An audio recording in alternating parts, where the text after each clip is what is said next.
Only a few hours are left before Christmas time is over. And you all know what that means. That's right, maintenance. No, of course, I mean, we are getting the new banner, and the new banner after Christmas, most logically, is of course New Year.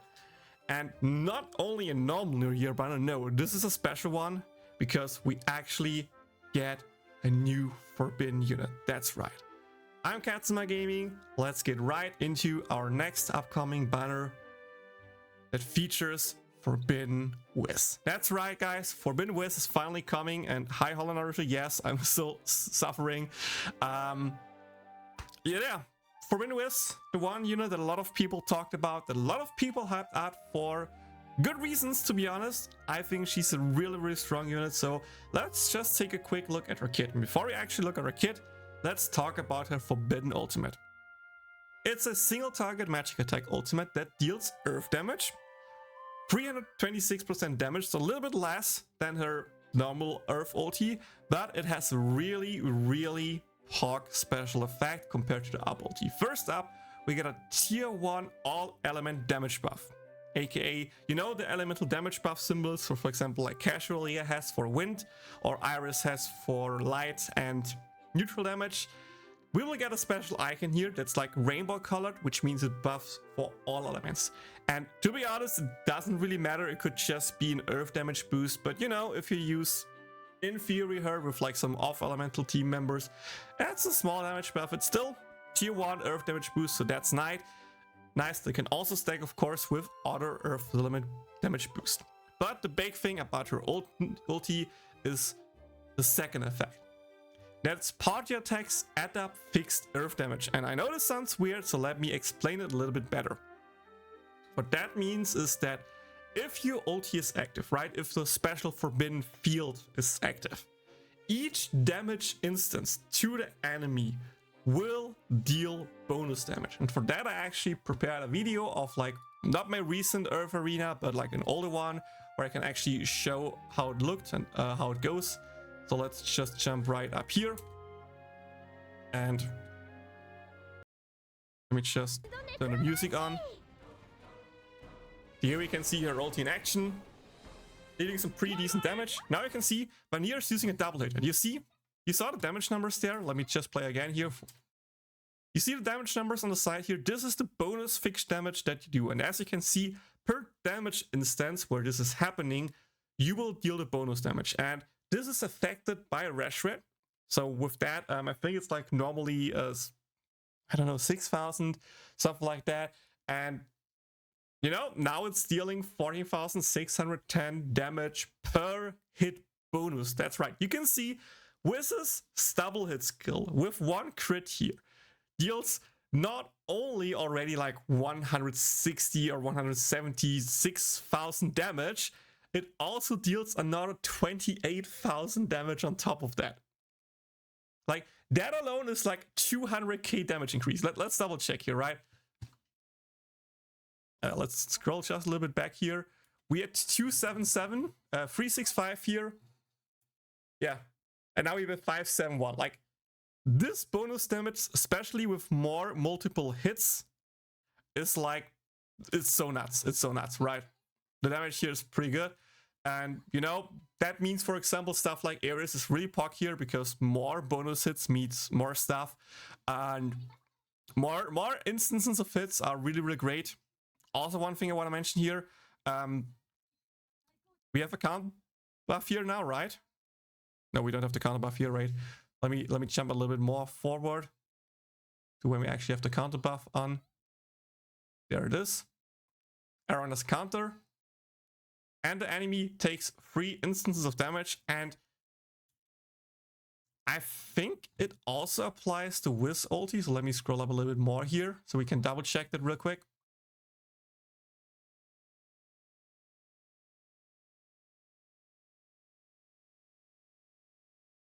No, it doesn't. Okay, so Forbidden Whis damage does not trigger on counter. That's good to know, but doesn't really matter. That would be kind of broken. But otherwise, each damage instance of like normal damage, so not effect damage like counter, like poison, everything like that, will actually deal the bonus damage, right? Okay, let's continue with what else she can do. As you saw previously, her first skill is a double hit that deals pretty good damage and gives a self tier 2 agility boost for 16 seconds, so that's a pretty long time. Has a 21-second cooldown, so you know, with only 5 seconds of CDR, you have your speed up the whole time. And she also, a second skill, also single target with up to 194% damage if you're above 70% HP or more, gives a self tier 2 earth damage buff. So again, synergizes well with her ulti, so that means pretty much she gets a tier 2 and a tier 1 earth damage buffs. Only lasts for 12 seconds, but also only a countdown of 17 seconds, so it still lasts a pretty good time, only a downtime again of 5 seconds. And as you saw in the previous video, we are getting more good earth units with a lot of CDR. They work great with her because now she can pretty much have her buffs up the whole time. Her passive trait is 7% earth damage or up to 14% if she's above 70% more. And of course, her neutral is an earth damaging skill with a minor heal. So, you know, you can keep the HP up most of the time if you use eventually some basics. But you can also see there are some spreads and stuff where you're pretty much not using any kind of basics. Yeah, with that out of the way, what can I say? She's great. She has insane self-damage. She has no team buffs whatsoever besides the bonus damage and tier 1, you know, damage plus buff. But that's all she needs. She's the main damage unit of Earth. That's fine. She wants support around her and not be the support. And you know what? With that, she's just great. She's exactly doing what she wants to do big numbers of damage, and that's just great to have, right? So I think she is pretty much a must pull, at least if you want to rank in any kind of magical Earth arena in the future. She's 100% a must pull. We talk about if you should pull on this banner or not in a second though, because first we have the second unit, and as I teased before, it's a New Year banner, so of course our second unit is New Year related, and that is a new Yunyun. That's right, we are getting New Year's Yunyun, which is a water unit. And to bring the elephant out of the room, we already have a water restaurant unit. I know we have Bikini Lolisa, but as you can see here by the pro, she's the #1 single target restaurant unit for water teams. At least until Emilia came out. Again, the doc is a little bit outdated, sorry about that. But for global, this is still more than up to date. And she's just great. Why does she outperform Lolisa though, you're probably asking? Since, you know, she has an light ulti to buff your team instead of a neutral ulti, so that's a damage loss, right? But the one big difference here, is first up, she is HP conditioned in both skills, right? So that's damage a little bit up. And the second thing is, her single target skill 1 not only deals 290% damage, but it gives 20% gauge up compared to the 10% that Lolisa gives. Yes, it has a high cooldown of 23 seconds, but then again, keep in mind with what units you run this Yunyun. Like Leah, of course, with ulti have Fresh Red. You probably run Cecily with her, which has some kind of CDR. I'm sorry, Leah also has CDR on Fresh Red. So with that, the cooldown doesn't matter, to be honest. It's not that unreasonable high, and with all the auto gauge up you have in this water team, you are just constantly ulting. Like, you literally can have a rotation of like Leah double hit, Yunyun gauge up, maybe another Leah basic, and both Yunyun and Leah's ultis are ready. Then you just use the ultis with all of that and a CDR from the ulti plus Cecily ulti and single target skill with CDR. Your skills are back up and you can just do the same kind of rotation. Like, the skill cooldown really doesn't matter here, and with that, the bonus gauge up really allows you for smoother rotations, and that just makes her that better than Lolisa. Doesn't mean you need her 100%. Yes and no, to be honest. So on the one hand, you can get away with Lolisa. She's still fine to use. And I think it's not that big of an upgrade compared to Yunyun. Yunyun's not that big of an upgrade compared to Lolisa. So I don't think she's that great if you already have Lolisa. So especially this is great for newer people who don't have the limited Lolisa. But one thing I want to mention here is she's a mage unit, right?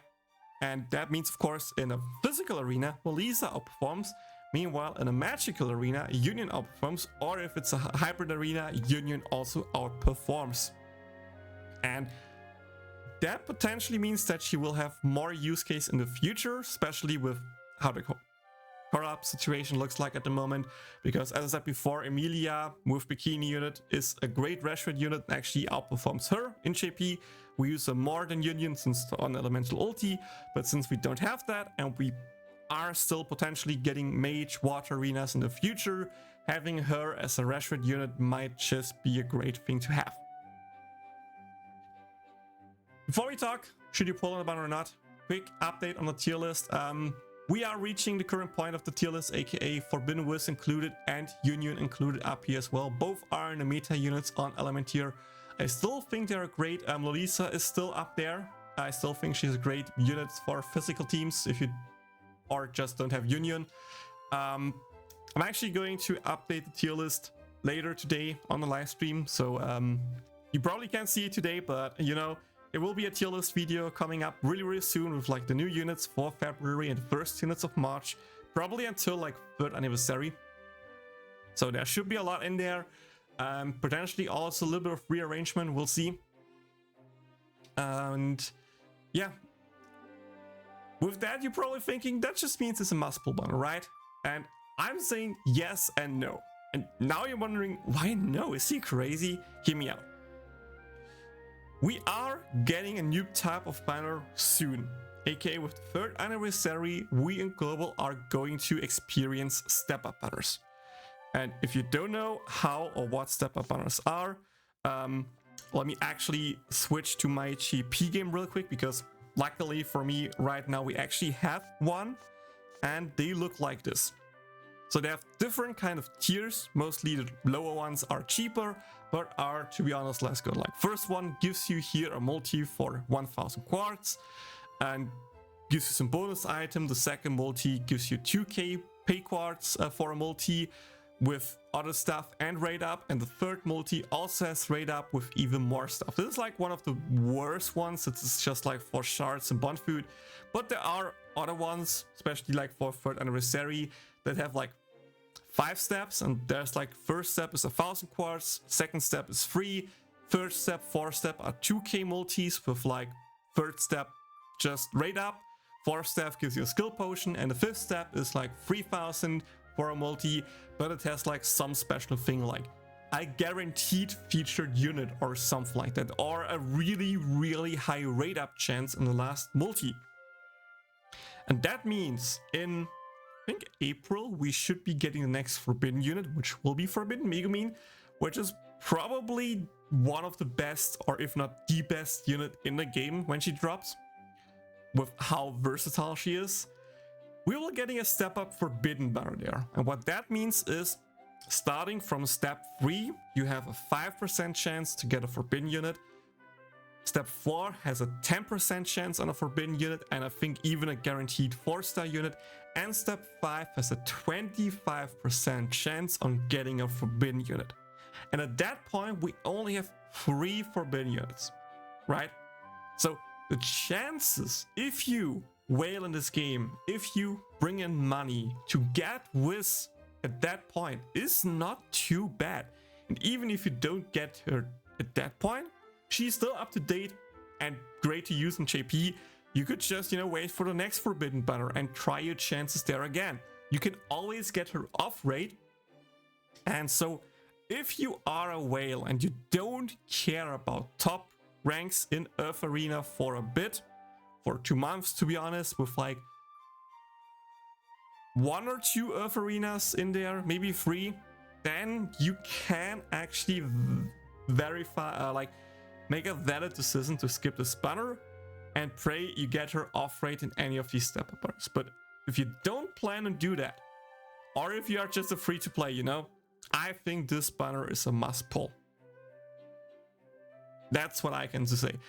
The really interesting question that I will be answering probably in the next banner guide will be the question when or what should be next banner you summon on after this one, because we are actually getting a lot of pretty good ones. Like for example, we are getting really soon our Valentine's Darkness that you just saw, for example, used in the current arena.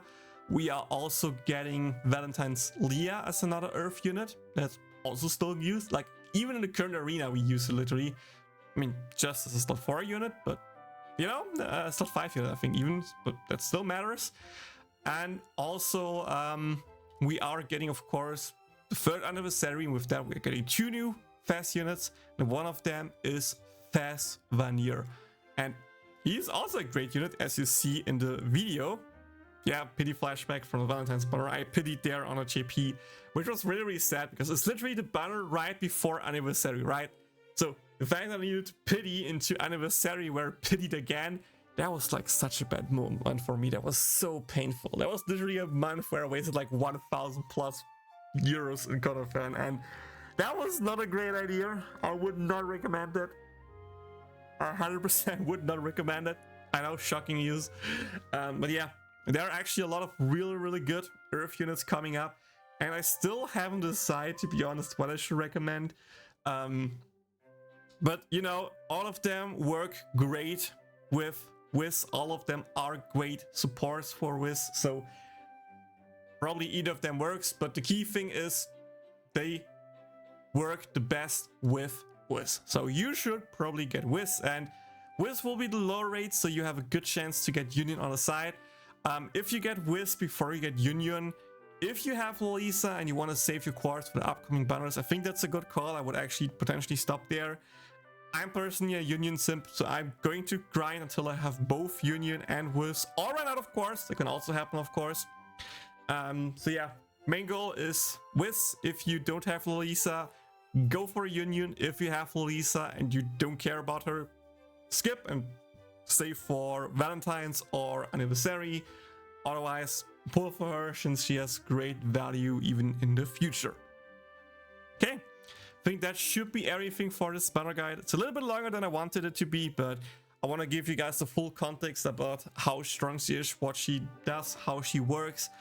And yeah, I hope I answered all the questions. If there are any more questions about her or any other like stuff, should I summon then or then not, just ask me in the YouTube video description. I normally try to answer all of my comments, so just ask and I'll answer. Good luck with your summons tomorrow. I probably stream my summons either on Friday or the weekend, so stay tuned for that if you want to watch me live. Hopefully getting both units. Make sure to like, subscribe, follow for more content both here and on Twitch, twitch.tv/katsumagaming. So you're always up to date with the news, with the news arena run. By the way, arena guide video is also out. Check it out if you want to have an idea what to do with this arena. You can also join the Discord and ask stuff there. Discord is also really full, and there are a lot of awesome and helpful people there to answer questions. But yeah, the Twitch side is really great. The YouTube side is really great. So I hope see you all there, and you know, see you all in the next one. Bye.